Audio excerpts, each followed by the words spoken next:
פרן יקירתי, נראה שזהו הסוף שלנו. רובספייר, אני פוחדת. אחוז בי. אל תפחדי קרובית קטנה שלי.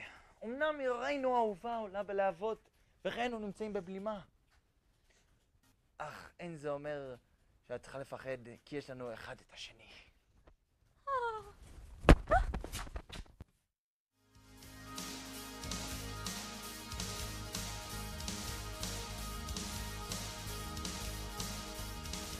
שלום רב, צופים נכבדים, כאן משלדר טרניה, במה שככל הנראה עומדת להיות המהדורה האחרונה של משהו אי פעם.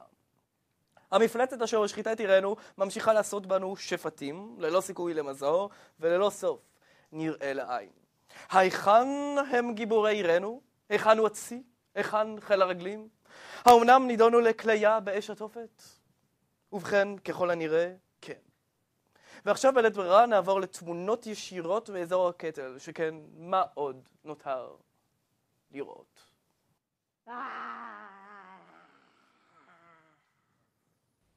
פרן יקירתי, מגיע הרגע בכל חייו של גבר מסופם להחליט האם הוא אריה השואג בשערי הניצחון, או שמא עכברון קטן המכרסם בעקביו של האין.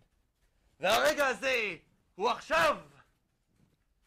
רובספייר, אני פוחדת. אחוז בי. סקרה בלו!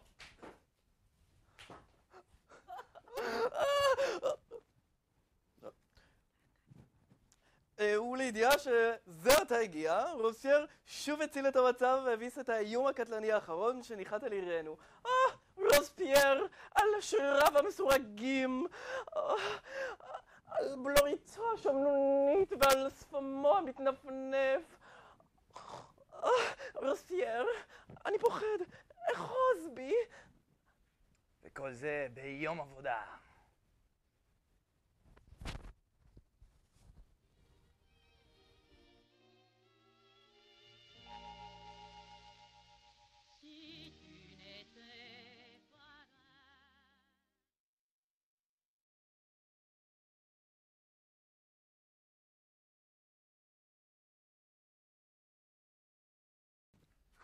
רובספייר, אני פוחדת. אחוז בי. סקרה בלו!